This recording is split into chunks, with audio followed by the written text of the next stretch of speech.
ఇంకా ఎవరైనా ఉన్నారన్న? ఫస్ట్ నీ పేరు నీకంతా చెప్పండి.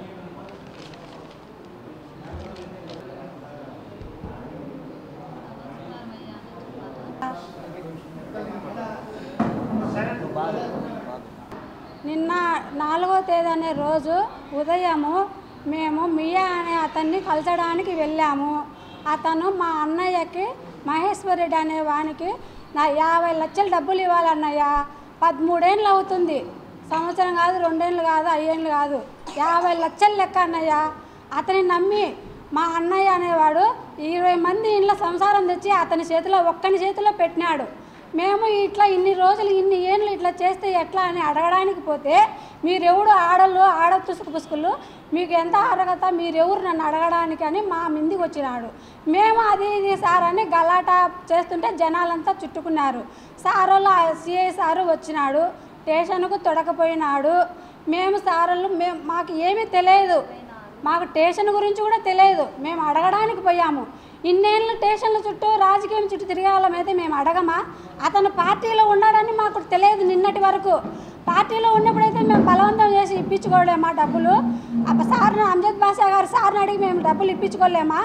ఇప్పుడు నిన్న అనేది వచ్చి సార్ గారు వచ్చినారు, అప్పుడు తెలిసింది మాకు ఈ సారు ఇతను వెనకాల ఉన్నాడు అనేది తెలిసింది. సార్ ఉన్నాడని మేము ధైర్యంతో సార్ నమస్కారం సార్ అని పోతే సార్ మాకు ఏ సమాధానం చెప్పలేదు.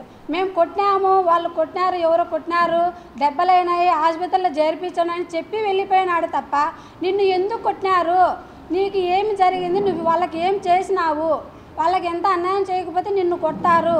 అలా ప్రజల మనిషి కదా అమ్జద్ బాషా గారు, అడగాలనా లేదా న్యాయంగా చెప్పండి. మీరు నాకు ఇదొక్కటి పాయింట్ కావాలి. మీరు స్టేషన్కి వచ్చినారు, అతనికి తరపున వచ్చినారు, మీరు న్యాయంగా అడగాలనే లేదా? బాధ్యత గల మనిషి ఒక తరపున వచ్చినప్పుడు నిన్ను కొట్టిన వాళ్ళు ఎవరని నువ్వు నిలదీసి అడగాలనా లేదా? నీ మనిషి అని నువ్వు మాట్లాడుకోకపోతే సరిపోయినా. మేము ఆ బాధతో సాయంత్రము ఆయన దగ్గరికి ప్లాస్టిక్లు పట్టుకొని పోయినాం సార్. అతను అడిగిపోతే మీరు వచ్చే పద్ధతి ఇది కాదు, మీరు కూడా నా ముందరికి వచ్చింటే న్యాయం చేసినేమో అని అనేది సలహా చేసి పంపించేసినాడు. పోండి, ఎవరు చెప్పుకుంటారో పోండి అని. కానీ ఇప్పుడు మేము ప్రెస్ మీటింగ్ వచ్చినాం సార్. ఎవరు వింటారో మా బాధ, మాకు ఎవరు విన్నా కానీ ఒకటే, మాకు డబ్బులు కావాలి. మేము ప్రజల టాక్సర్ భరించలేకున్నాము, మా అన్నకు ఆరోగ్యం దెబ్బతినింది, మాకు ఎవరు చేసినా సహాయం చేయండి, ఇది మా విజ్ఞప్తి. మా అన్నకు మగ దిక్కు లేడు, మేము ఆడపిల్లలము, మేమందరం కూడా ఒక ఇంటికి పోయిన వాళ్ళమే. కానీ ఆయన బాధ, ఆయన ఆరోగ్య పరిస్థితి దారుణంగా ఉండడం వల్ల ఇన్నేళ్లకు మేము బయటకు వచ్చినాము. ఇది రాజకీయం చేయడం కాదు మాకు ముఖ్యము, మాకు డబ్బులు ఇప్పియండి, న్యాయం చేపియండి. మేము కోరుకునేది ఇది ఒక్కటే. ఎవరైనా ఈ న్యాయం మీ మనసులో ఉంటే కన్నా మీకు ఇది దాచాలనుకుంటే మీరు ఏమైనా మాట్లాడుకొని ఏమైనా రాసుకోండి, మాకు అభ్యంతరం లేదు. మాకు డబ్బులు ఇప్పించండి, మా బాధ మీరు ఆలకించండి. ఈ డబ్బులు రాకపోతే ఆయన పరిస్థితి, ఆయన ఫ్యామిలీ పరిస్థితి చాలా దారుణంగా ఉంది సార్. ఏమో మీరు ఎవరైనా చేయండి. అతని తరపున అమ్జద్ బాషా గారు వచ్చినారనే ధైర్యంతో మేము ఆ సార్ మాకు ఏదో ఒకటి చేశారు. మేము ఆ బాధ చూడలేక ఇద్దరు బిడ్డలు మాకు తోడు వచ్చినారు సార్. వాళ్ళని కూడా రాజకీయం చేయాలని చూస్తున్నారు. వాళ్ళ తరపున వచ్చినారు, వీళ్ళ తరపున వచ్చినారు, వాళ్ళు రాజకీయం చేసి లెక్క ఎగరగొట్టాలని చూస్తున్నారు సార్. దయచేసి ఇలాంటి కుయుక్తులు మీరు చేసుకోవద్దు, మాకు ఎవరు చేసినా న్యాయం చేయండి. నిన్నటి దినంలో జరిగినటువంటి ఘటన ఈరోజు అన్ని పేపర్లలో కూడా వచ్చాయి. వాస్తవంగా 2018-19లో బుడ్డాయిపల్లికి చెందినటువంటి మహేశ్వర్ రెడ్డి అనే వ్యక్తి డిప్యూటీ మాజీ సీఎంగా ఉన్నటువంటి అమ్జద్ బాషా గారి అనుచరుడుగా ఉన్నటువంటి మియా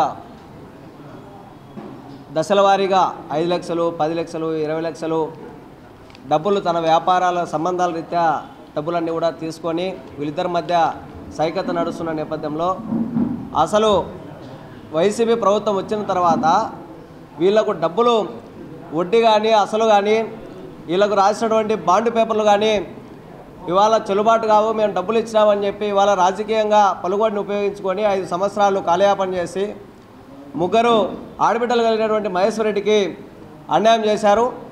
అయితే నిన్న అమ్జద్ బాషా గారు పోలీస్ స్టేషన్కి వచ్చి వన్ టౌన్ పోలీస్ స్టేషన్లోనే ఆడోళ్ళ రాజ్యమైంది, ఆడోళ్ళు దాడులు చేసే స్థాయికి దిగజారినారు, వీళ్లకు అతిపెత్తనమైంది, అనేటువంటి పదజాలం మాట్లాడడం అనేది ప్రజాప్రతినిధిగా ఒక డిప్యూటీ సీఎం స్థాయిలో ఉన్నటువంటి వ్యక్తి మాట్లాడడం అనేది ఇది చాలా బాధాకరమైనటువంటి విషయం. నిన్నటి దినం కడప నగరం 1 టౌన్ పోలీస్ స్టేషన్లో ఒక విచారమైనటువంటి సంఘటన జరిగింది. ఎందుకంటే కడప నగరం చెందినటువంటి ఆడబిడ్డలకు ఘోర అవమానం జరిగిందని చెప్పి మేము భావిస్తూ ఉన్నాం. ఎందుకంటే చింతకుంట మహేశ్వర్ రెడ్డి అనే అతను ఇబ్రహీం మియా అనే అతనికి దశల వారీగా దాదాపు 50 లక్షల రూపాయలు అప్పిచ్చిన సంగతి వాస్తవమే. ఆ ఇబ్రహీం మియా ఎవరంటే అతని ప్రొఫైల్ చూసుకున్నట్లయితే వైసీపీకి చెందినటువంటి కీలకమైన నేత, అదేవిధంగా మాజీ డిప్యూటీ సీఎం అయినటువంటి అంజద్ బాషా గారికి ముఖ్య అనుచరుడు అని చెప్పేసి తెలిసింది. ఇక్కడ ఉన్నటువంటి మహిళలు వీళ్ళు చూసుకున్నట్లయితే ఆ మహేశ్వర్ రెడ్డి గారి యొక్క భార్య, వారి యొక్క ఆడబిడ్డలు, అదేవిధంగా వారి యొక్క కూతుర్లు, వారి యొక్క చెల్లెళ్ళే ఇక్కడ ఉండేది. కేవలం వాళ్ళ కుటుంబాలు మాత్రమే ఎటువంటి రాజకీయ ప్రోగ్బలంతో లేకోకుండా వాళ్ళు ఆ 1 టౌన్ ఐటీఐ సర్కిల్ ఇది మన వైవి స్ట్రీట్కి ఏదో షాపింగ్ చేసుకొని వెళ్తూ ఉన్నటువంటి సమయంలో అక్కడ హుస్సేన్ మియా కనపడడంతో ఏమయ్యా మా నాన్న ఫోన్ ఎత్తావు నువ్వు అని చెప్పి వాళ్ళ బిడ్డలు అడిగినారు. అడిగింటే హుస్సేన్ మియా విష పదజాలంతో, దురుసు పదజాలంతో, చెప్పరాని మాటలతో ఈ యొక్క ఆడబిడ్డల్ని ఘోరంగా అవమానపరిచినారు. అక్కడ చుట్టుపక్కల ఉన్నటువంటి వాళ్ళు చెప్తా ఉన్నారు.